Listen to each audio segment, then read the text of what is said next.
बारिश में गरीब ससुराल वालों ने खाए छोले भटूरे। बहुत तेज बारिश हो रही थी और रजत और रोहन सामान की बोरी उठाकर उन्हें ट्रक में लोड कर रहे थे। मैंने तुमसे कहा था ना, जल्दी जल्दी हाथ चलाना। देखो कमबख्त बारिश भी शुरू हो गई। अब मेरा सामान खराब हुआ तो मैं तुमसे ही भरपाई करवाऊंगा। नहीं साहब, ऐसा मत करना। हमने सारी बोरी रख दी है, बस 2 बोरियां और बची हैं, एक चक्कर में हो जाएंगी। हाँ मालिक, बस अभी करते हैं हम। अच्छा ठीक है, जल्दी करो।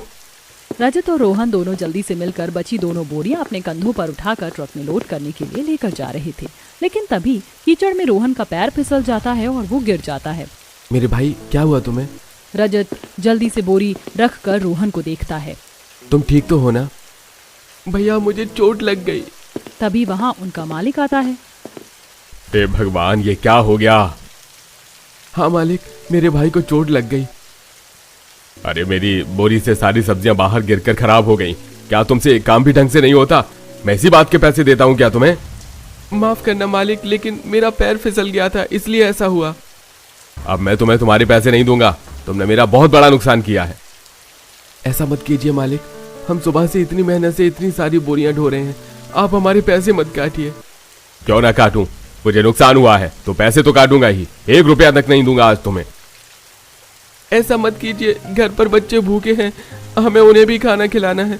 रोज की दिहाड़ी से ही हमारे घर का चूल्हा जलता है।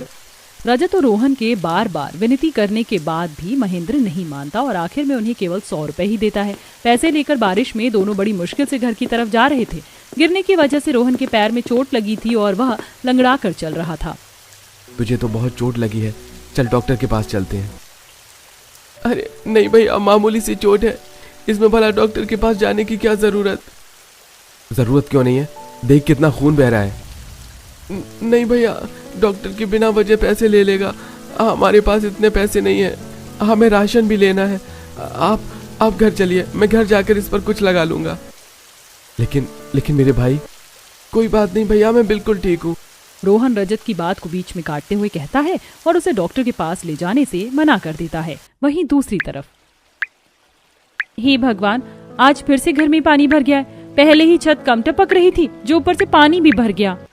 हाँ बिल्कुल सही कहा, पूरे घर में पानी भर गया है। तो सही है ना दादी, हमारे घर में भी स्विमिंग पूल बन गया। हाँ, हम इसमें तैरेंगे। चुप करो, कुछ भी बोलते हो। इतना गंदा पानी घर में घुस रहा है और इन्हें मस्ती की पड़ी है। ये तो बच्चे हैं, इन्हें क्या ही पता। अब हमें पानी निकालना होगा। चलो बच्चों, तुम भी हमारी मदद करो। सभी बाल्टी की मदद से घर से बाहर पानी निकालने लगते हैं। बारिश में उन्हें बहुत परेशानी होती थी। वहीं दूसरी तरफ रजत और रोहन भी राशन लेकर घर वापस आ जाते हैं। रोहन को लगी चोट देखकर सभी घबरा जाते हैं। अरे बेटा, क्या हुआ? इतनी चोट कैसे लग गई तुझे? माँ, रोहन का पैर फिसल गया और वो गिर गया, इसलिए उसे इतनी चोट लग गई। तो भैया, आप डॉक्टर के पास क्यों नहीं गए? मैंने इसे बहुत बोला, लेकिन इसने मेरी बात नहीं मानी। क्यों? माँ, पहले ही हमारे मालिक ने आज हमारी पगार काट ली। ऊपर से जो पैसे हमें मिले वो भी मैं डॉक्टर को दे देता तो घर में राशन तो खत्म हो गया था ना, इसलिए मैं डॉक्टर के पास नहीं गया और हम थोड़ा राशन ले आए। हे भगवान, कितने मजबूर हैं हम। डॉक्टर के पास जाने के लिए भी पैसे नहीं है और ना ही पेट भर खाने के लिए। क्या होगा हमारा? कोई बात नहीं माँ, तुम चिंता मत करो। तब रजत जल्दी से रोहन को पलंग पर बैठाता है और पहले उसकी चोट साफ करता है और थोड़ा डेटॉल लगाने के बाद। डेटॉल से इसमें इन्फेक्शन नहीं बढ़ेगा। मैं हल्दी का पेस्ट लगा देती हूँ, उससे आराम होगा। रोहन की चोट का इलाज करने के बाद रिया सबके लिए खाना बनाती है और सबको परोसती है। क्या माँ, आज सिर्फ खाने में चावल ही है? माँ, हम सूखे चावल कैसे खाएं? हाँ बेटा, सूखे चावल तो गले से नीचे उतरते ही नहीं है। आज हम सिर्फ चावल ला पाए, कोई बात नहीं, हम कल थोड़ी सब्जी भी ले आएंगे। अजी, आप भी कितने नखरे कर रहे हैं। बच्चों का तो फिर भी समझ में आता है। अब जो मिला है वो खा लीजिए। आज पहले ही बच्चों को काम पर कितनी परेशानी हुई है। हाँ, मैं तो बस ऐसे ही कह रहा था, मुझे कोई परेशानी नहीं। सूखे चावल भी अच्छे होते हैं। चलो बच्चों, अब खाना शुरू करो। इस तरह उन्हें बड़ी परेशानी होती थी। दिन गुजर रहे थे और उसके साथ बारिश का मौसम भी अपना कहर बरसा रहा था। वहीं रजत और रोहन को भी काम करने में बड़ी परेशानी होती थी। एक दिन बच्चे घर के आंगन में खेल रहे थे, तब उनके पास मोनू आता है। और बताओ, तुमने आज क्या खाया?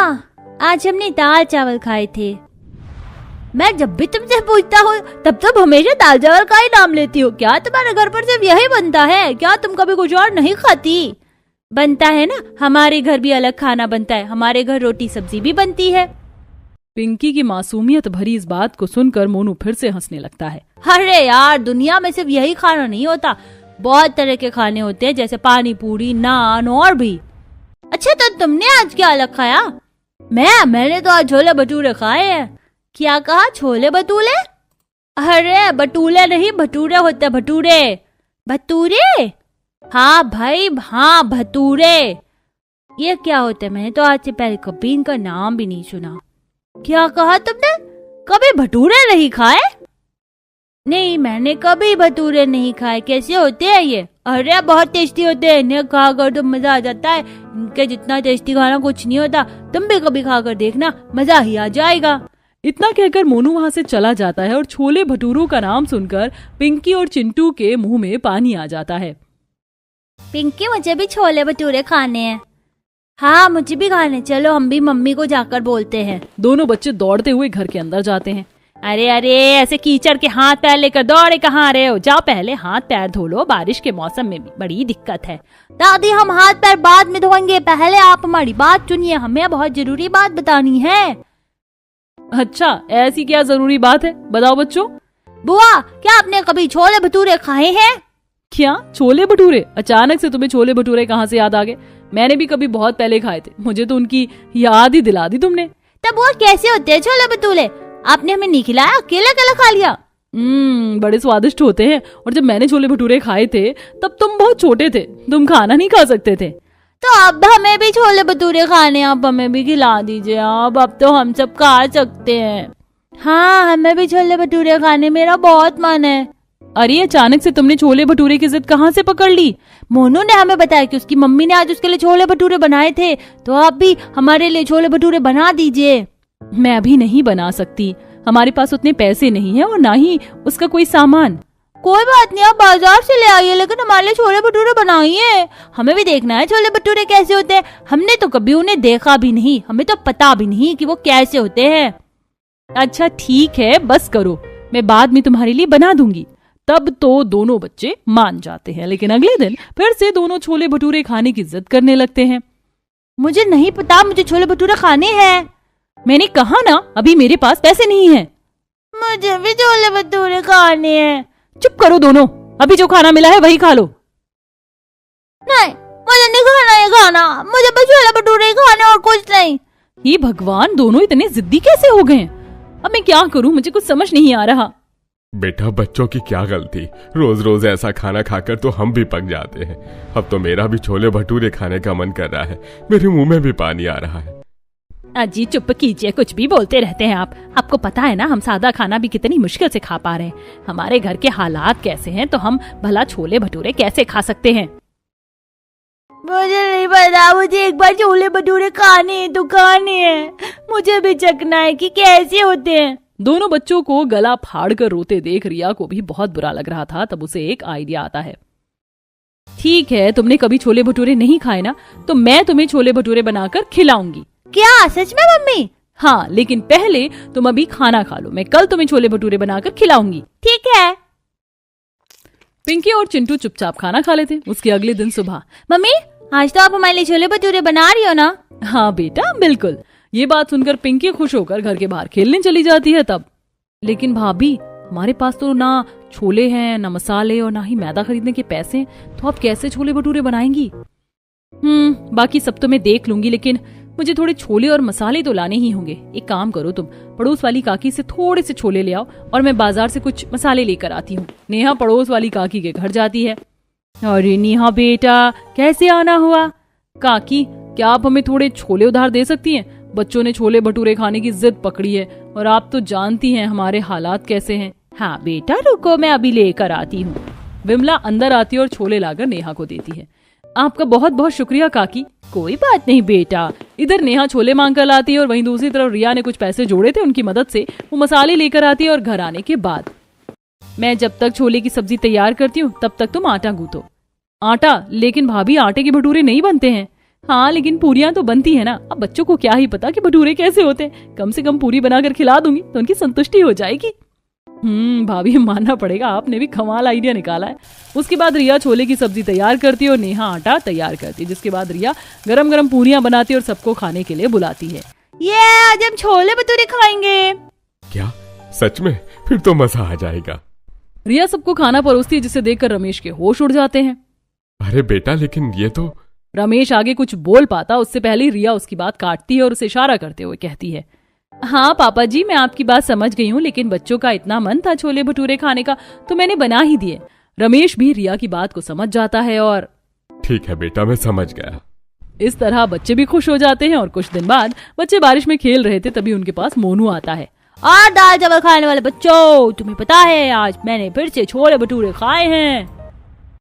हम हमेशा दाल चावल नहीं खाते, हमने भी छोले भटूरे खाए हैं। क्या कहा? मैं मान ही नहीं सकता, तुमने तो कभी उसका नाम भी नहीं सुना, तो तुम्हें क्या पता उनका असली स्वाद? मुझे तो पता है, तुम मुझसे झूठ बोल रहे हो। नहीं, हम झूठ नहीं बोल रहे, हमने पिछले हफ्ते छोले भटूरे खाए, मेरी मम्मी ने बनाए थे।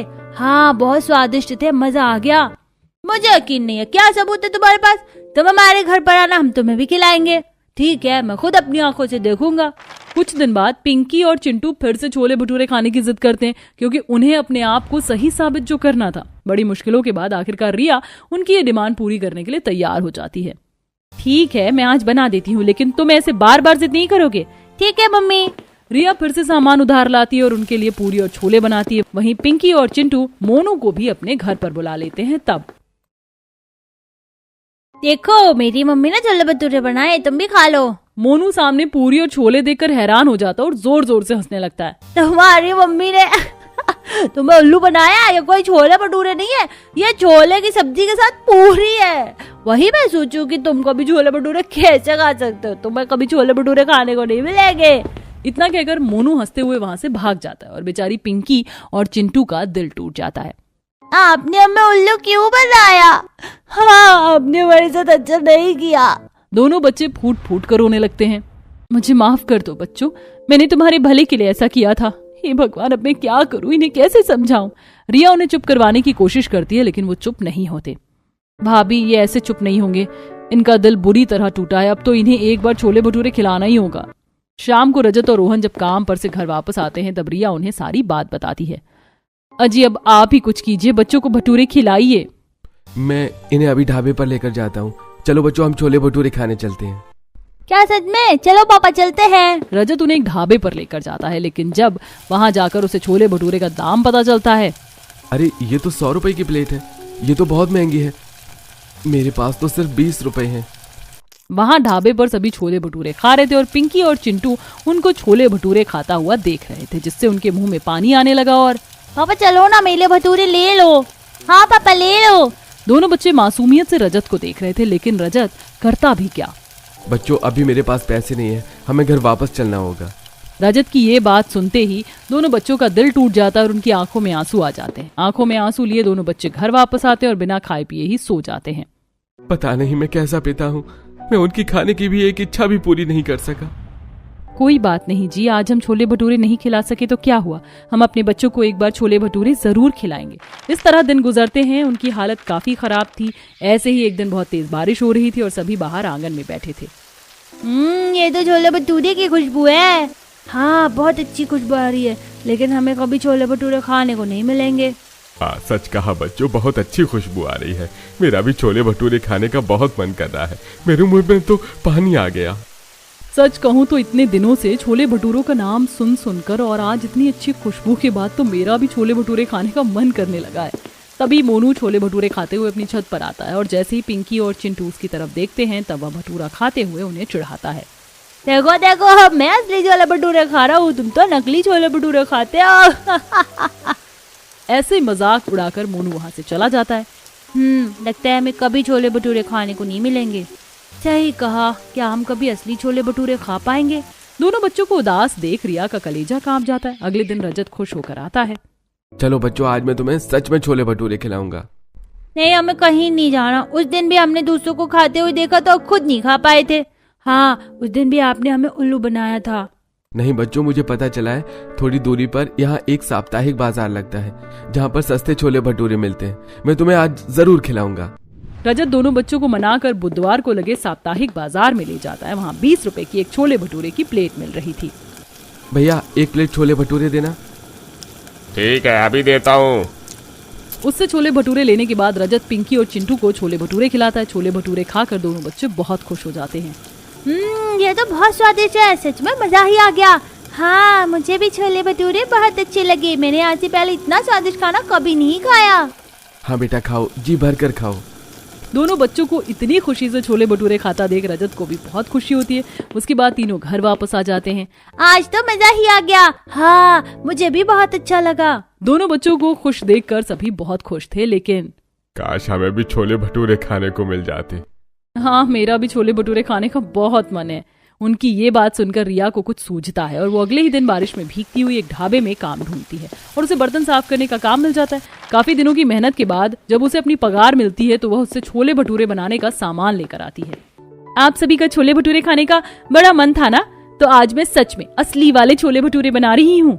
क्या कहा? सच में बेटा? फिर तो मजा ही आ जाएगा। हाँ भाभी, फिर तो आप अपना जादू दिखा ही दो। बस फिर क्या था, रिया छोले भटूरे बनाती है जिसकी खुशबू से पूरा घर महक उठता है और फिर रिया सबको छोले भटूरे परोसती है। आहा, मजा आ गया। मैंने इतना स्वादिष्ट खाना कभी नहीं खाया। अरसा हो गया था कुछ स्वादिष्ट खाए हुए। सच में पापा, बहुत समय बाद कुछ स्वादिष्ट खाने को मिला है। सच में बेटा, तूने हमारे लिए इतनी मेहनत की। मम्मी, आपके छोले भटूरे तो बाजार वाले अंकल के छोले भटूरे से भी बहुत स्वादिष्ट है। हाँ भाभी, पिंकी सही कह रही है। आपने तो कमाल ही कर दिया। बहुत स्वादिष्ट छोले भटूरे बनाए हैं आपने। क्यों ना रिया, तुम भी अपना छोले भटूरे का काम शुरू कर दो। साप्ताहिक बाजार में इसमें बहुत मुनाफा होता है। हाँ, बहुत अच्छा आइडिया है। हाँ, ये काम बहुत अच्छा चलेगा। ठीक है, फिर आप सब कहते हैं तो मैं अपना काम शुरू करती हूँ।